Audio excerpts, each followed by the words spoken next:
When you open Avid up, you'll get your Select Project window. There are different places that your projects can be saved.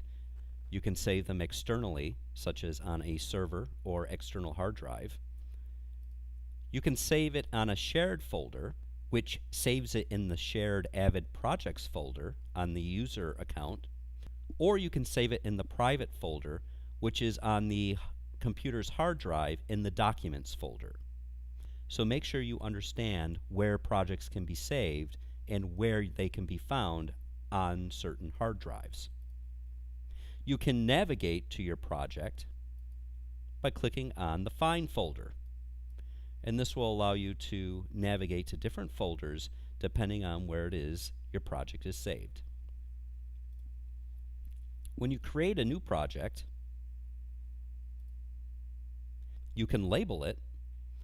You can change the format to match your frame rate and your resolution. You can also change your raster dimension if you choose. And then you can hit OK, and the project settings will be saved.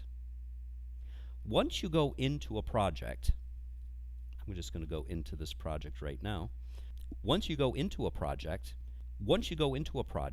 and click on Format, you can see how everything is grayed out. I am unable to change my resolution, aspect ratio, scanning, frame rate, or time code or color space. So once you create a project, none of those aspects can be changed. If you had the wrong frame rate and you wanted to create a project with a proper frame rate, you can create a new project and then open up these bins in the new project.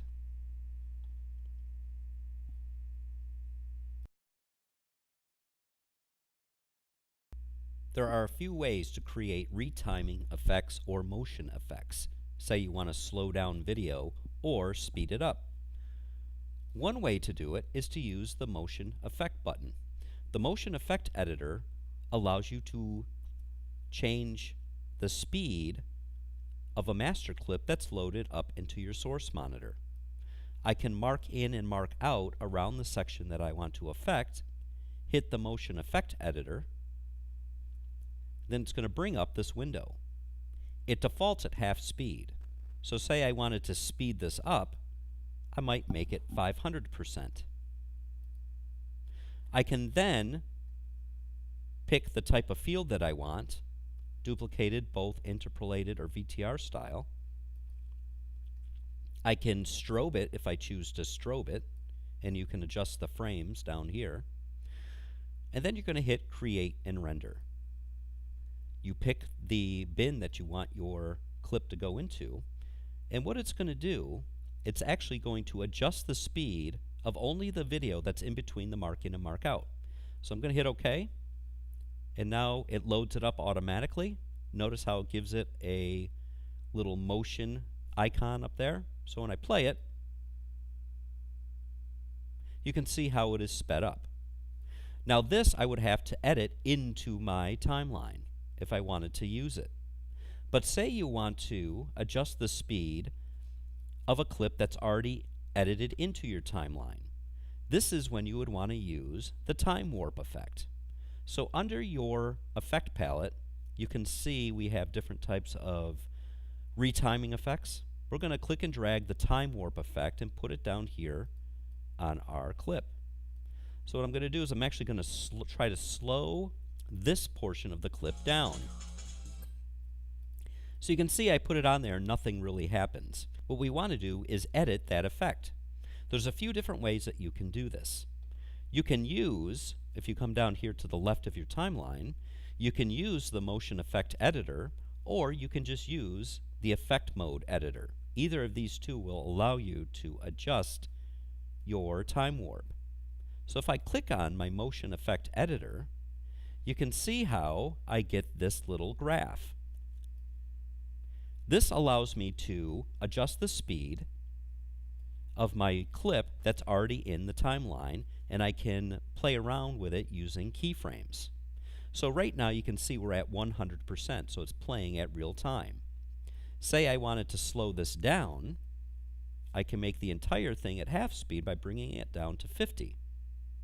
So now when I play it, You can see how it's slowed down. So now I have a slowed down clip that is located directly in the timeline. But say I want to play around with the speed of it. So say I wanted to start slow but get fast in the middle and then go back to being slow again. What I can do is add keyframes to my graph. So I'm going to put a keyframe there, a keyframe there, and a keyframe at the end. So now what I can do is actually adjust the speed of that particular keyframe. So you can see how you can actually shrink this.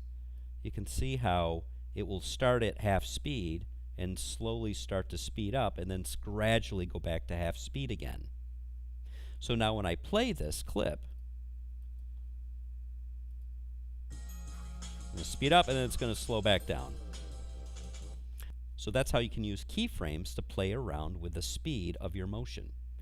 There's different ways that you can adjust the speed of your timeline. So let's bring this up. We're going to speed this up here.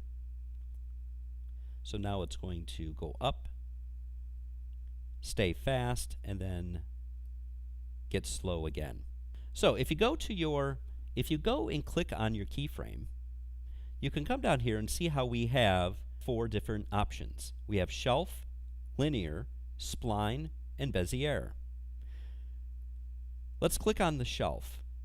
When you click on shelf, you can see there is now going to be an abrupt change from slow motion to fast motion. So first it's going to start out slow, then become really fast. If I click on linear, it's going to have a direct increase to this keyframe, then a direct decrease to this keyframe. So we'll play it so you can see what that looks like.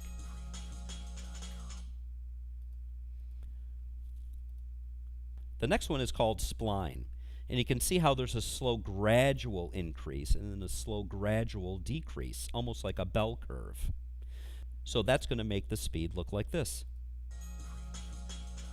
It's a little bit different than just a linear increase and decrease. Finally, there's what they call Bezier.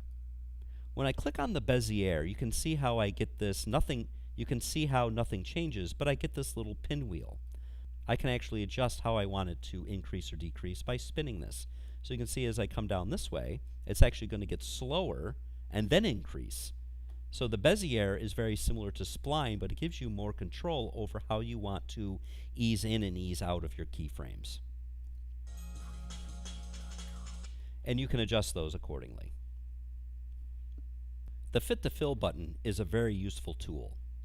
Down here in my timeline, I have this empty space, and I want to fill it with some footage. And I want to fill it with this guy running down and doing a flip. So you can see here how the length of this differs from the space that I want to put it into. So this space right here is 1 second 25 frames. As we're here, I have a 4 second and 9 frame clip that I want to put into here. I can either try to speed this up to fit this in here exactly, or I can use a tool called Fit to Fill. The Fit to Fill button is located over here. It's a box with 2 arrows on it. Now, if you don't have a Fit to Fill button there, because it is not defaulted into your interface, you can go up to Tools, Command Palette, go under the Edit tab, and click and drag the Fit to Fill button and map it to your interface. The difference between a Fit to Fill and an overwrite or splice is that it requires 4 marks. So here I have 1, 2, 3, 4. Normally we have 3 marks in order to make an edit, but here we have 4 marks. So now what I'm going to do is hit the Fit to Fill. I'm going to pick my bin, I'm going to hit OK, and it's going to instantly insert this clip and adjust the speed to fit the space.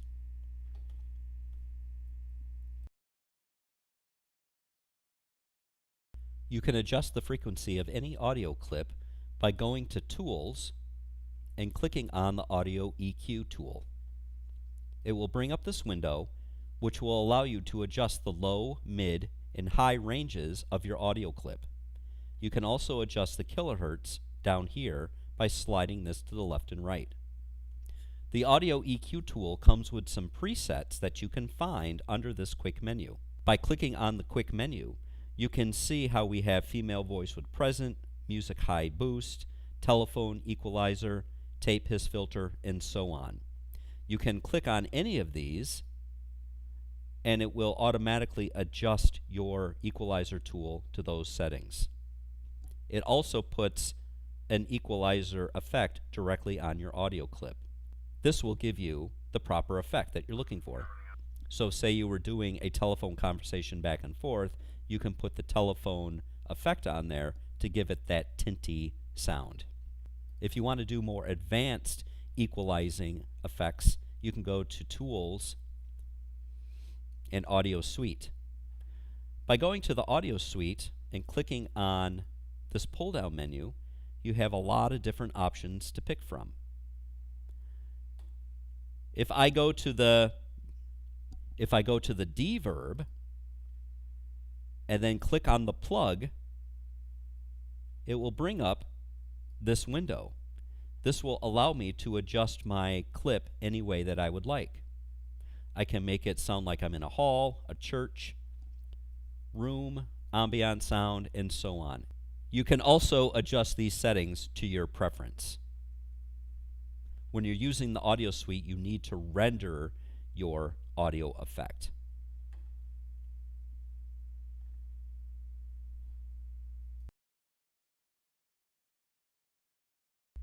Avid comes with a lot of effects. The 3D warp effect is probably the most popular. By clicking and dragging the 3D warp effect onto a segment, you can see how nothing changes. As I go into my effect editor, you can see all of the different parameters and things you can do to this particular video. You have quick tools over here which allows you to corner pin, crop, and scale. So say I wanted to expand the scaling of my video, I can click on scaling, and by clicking on the corner button, I can increase or decrease the size of my video. By clicking on the corner button will allow you to maintain the same aspect ratio as you increase or decrease your video. By clicking on the top button or the side button will allow you to either squeeze or fatten your video or make it thin. So it all depends on what it is you would like to do. A couple other things you can do in your 3D warp is to rotate your video around certain axes. By clicking on the Z rotation, you can see how I get these little buttons here. I can actually spin my video around the Z axis. I can also do the same with the X and the Y, depending on what type of effect I'm looking for. I can animate this by using keyframes. Down here you'll see these little triangles. Every effect comes with at least one keyframe. I can add multiple keyframes by clicking on the keyframe button. Each keyframe can be affected to animate my video accordingly. When the keyframe is highlighted in pink, that means that particular keyframe can be affected. If I hold the Shift key down, I can actually highlight multiple keyframes if I want these three keyframes to be the same. By going over to my effect editor, I can promote to more advanced keyframes by clicking on this little graph button, which is in the lower right-hand corner. Now you can see each individual parameter and how it is keyframed. So I can adjust the shape, corner tracking, the rotation, which is currently highlighted, or anything else that I may want to animate. So now what I can do is I can actually click on my keyframes. Say I want to animate, I want to flip this around. I'm just going to do this There's no rhyme or reason to anything that I'm doing other than a demonstration. I'm just clicking on my keyframes to show you what you can do. So I'm just going to shrink it down. So now when I play it, you can see how it animates. No, I'm sorry. I was just... So you can animate it any way that you would like.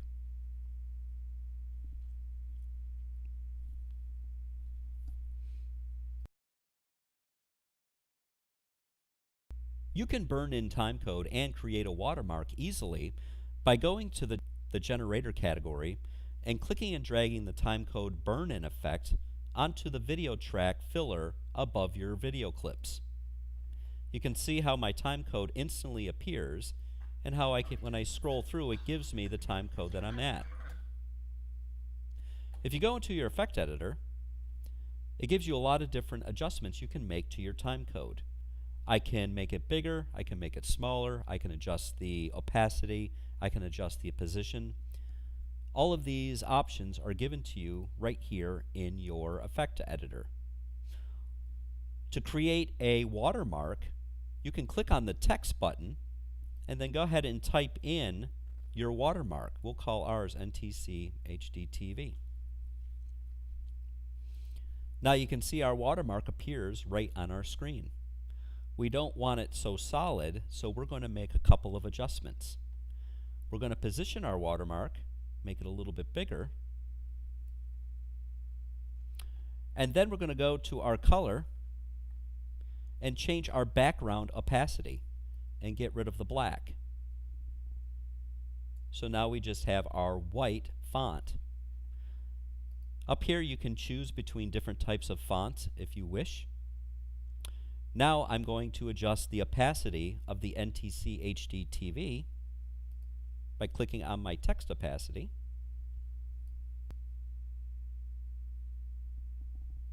And now I have created my watermark. I can click on position and then move my watermark any place that I would like.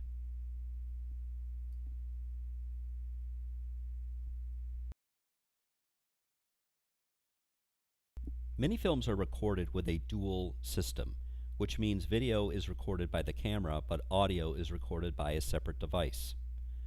Once you get those two elements together in Avid, you're going to have to sync your audio with your video. You can easily do that by using the Autosync feature. Right here I have a video clip that I'll play, Scene 1A, Take 3.